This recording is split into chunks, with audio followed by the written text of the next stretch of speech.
Moi! Okei, mä tiedän, että tämän päivän video ei välttämättä sovi kaikille hienopieruille, mutta mä halusin ehdottomasti tehdä tämän, koska nämä ilmaisut ja sanonnat, jotka mä aion tässä videossa selittää, on sellaisia, joita suomalaiset käyttää ihan jokapäiväisessä elämässä, ja jos sä et ymmärrä näitä, niin sä saatat päätyä epämukaviin tilanteisiin.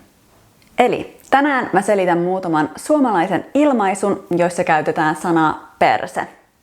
Perse on rumempi sana sanoille takapuoli, pylly tai peppu.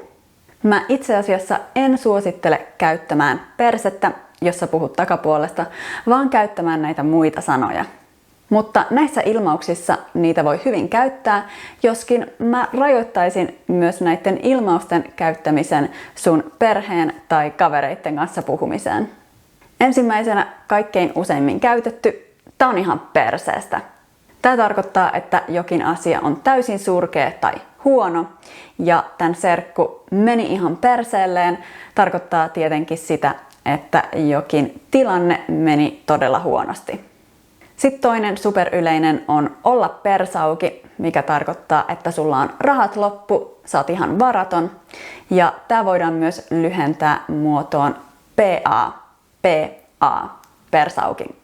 Olla perseet olalla tarkoittaa tietenkin olla kännissä, juovuksissa, humalassa. Sä voit myös kuulla heitetään perseet olalle kehotuksena alkaa ryypätä.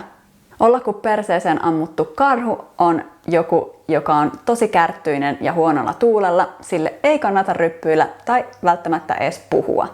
Ja sitten viimeisenä yksi, jota käytetään tosi usein, mutta mä luulen, että suurin osa suomalaisista ei tiedä, mistä tää tulee. Mun piti itsekin etsiä netistä, miksi me sanotaan näin. Vettä tulee kuin Esterin perseestä. Eli kun sataa ihan kaatamalla. Tää on nimittäin saanut alkunsa Esteri-merkkisestä paloautojen pumpusta, joka on tyypillisesti ruiskutusauton perässä ja jonka peräkappaleeseen kytketään letku. Eli tää vesi tulee siis kirjaimellisesti Esterin perseestä.